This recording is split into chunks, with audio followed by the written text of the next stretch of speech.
du monde d'enduro 1997, remporté par Stéphane Peter Hansel. Depuis, il a dominé pour la 6e fois le rallye Paris-Dakar 1998, établissant un nouveau record de victoire. Stéphane Peter Hansel entre définitivement dans la légende du sport.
Alors je suis né le 6 août 65 à Vesoul, une petite ville de Haute-Saône, Franche-Comté précisément.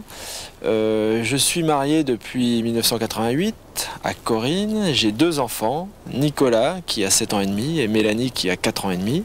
Je suis venu à l'enduro grâce à mon père. Mon père est un passionné de sport mécanique et donc au moment où il pratiquait le trial, il m'a offert ma première machine, c'était une moto de trial d'ailleurs, et à 8 ans j'ai eu ma première machine. J'ai roulé très régulièrement, pas en compétition, mais très régulièrement pendant 7-8 ans. Et donc je crois que c'est l'expérience acquise très jeune qui m'a permis d'être rapide assez tôt dans ma carrière, c'est-à-dire avoir un titre de champion de France à 18 ans et ensuite enchaîner les victoires. Je crois que c'est surtout le fait d'avoir commencé très tôt et puis bien analyser les difficultés de l'enduro. Vous savez, l'enduro, c'est une discipline qui demande de bons réflexes, anticiper sur les difficultés, bien gérer la mécanique et la fatigue du pilote. Et c'est quelque chose que j'ai réussi à faire grâce à l'expérience. Et maintenant, ça a payé très rapidement. C'est-à-dire qu'à 22 ans, j'avais déjà atteint un niveau supérieur à la moyenne. Dans les années 85, 6 et 87, j'ai vraiment forcé sur les doses d'entraînement. C'était quotidien, de la pratique de la moto tous les jours, du sport. Et puis depuis quelques années, je gère un peu différemment donc cet entraînement. J'ai acquis une très bonne technique et maintenant il faut seulement entretenir cette technique et cette condition physique. J'ai eu, je crois, une bonne dizaine de titres de champion de France d'enduro. J'ai été champion du monde cette année en 250. J'ai gagné 5 fois les 6 jours en individuel en catégorie scratch. Puis bien sûr beaucoup de victoires en rallye africain. J'ai gagné 5 fois le Dakar, j'ai gagné 2 fois le rallye de Tunisie, le rallye d'Atlas, le rallye de Dubaï. J'ai gagné quasiment tous les rallyes qui existent. La course qui m'a vraiment fait le plus plaisir a été la première victoire au Dakar en 91. C'était une course qui me tenait très à cœur. Ça faisait longtemps que je courais après cette victoire sans pouvoir l'accrocher, donc je l'ai vraiment beaucoup apprécié. Autrement, le titre qui m'a fait le plus plaisir en enduro, ça a été le titre cette année de champion du monde en catégorie 250, qui correspondait au scratch en même temps. Et c'est un titre qui manquait complètement à mon palmarès, et en plus ça a été un titre qui a été très dur sportivement, ça s'est battu vraiment jusqu'à la fin, jusqu'à la dernière manche, et donc forcément ça a été avec beaucoup de plaisir que j'ai décroché ce titre. Je pense être capable de rouler au meilleur niveau encore 3 ou 4 ans et jusqu'à la limite de l'âge pour être vétéran et après on verra.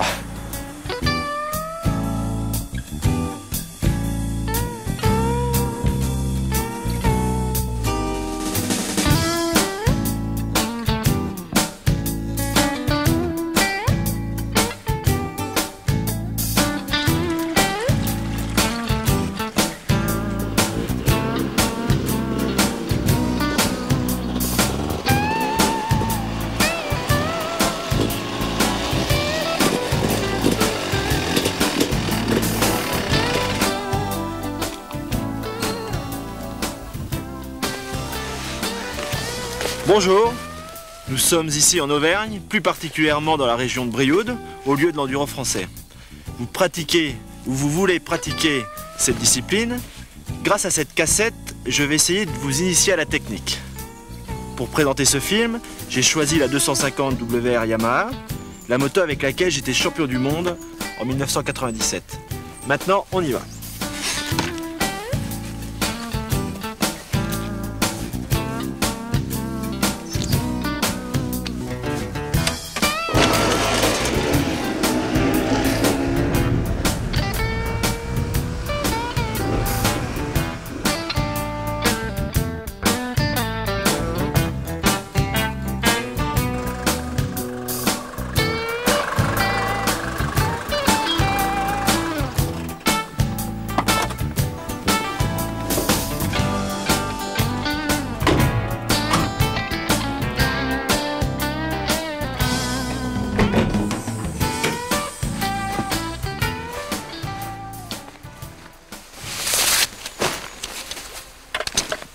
Voilà, nous sommes ici pour préparer la moto avant la course. Vous savez qu'avant chaque course d'enduro, il est nécessaire de faire quelques réglages.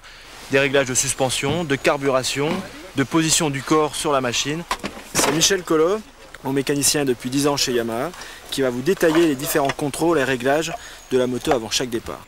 Je vais vous parler de l'entretien périodique d'une moto quand vous voulez l'utiliser pour de la balade ou de la compétition. La chose la plus importante, c'est le filtre à air.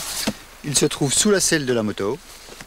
Et c'est un élément qu'il faut absolument surveiller et nettoyer à chaque sortie obligatoirement. Deuxième élément, la chaîne. Il est très important de la graisser à chaque sortie, comme ceci. Troisième élément, l'allumage. Encore une pièce qu'il faut démonter à chaque lavage de la moto, car souvent l'humidité rentre à l'intérieur du carter. 5 vis à démonter et on laisse sécher. Autre élément à surveiller, le carburateur qu'il faut nettoyer à chaque lavage de la moto. Maintenant les plaquettes, encore un élément à vérifier, surtout l'usure.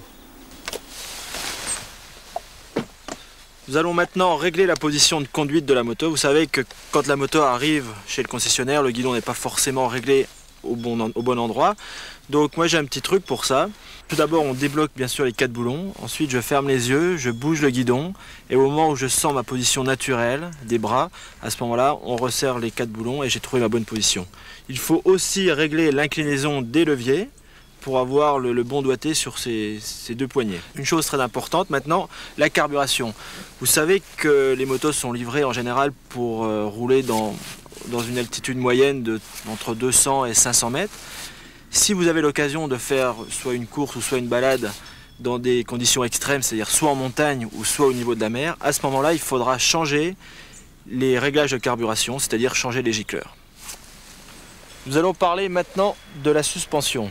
Vous savez que la moto, lorsqu'elle est livrée chez un concessionnaire, est prévue pour un pilote pesant environ 70 kg. Si vous êtes beaucoup plus lourd ou beaucoup plus léger, il sera peut-être nécessaire de changer de dureté de ressort. Là, votre concessionnaire pourra vous conseiller.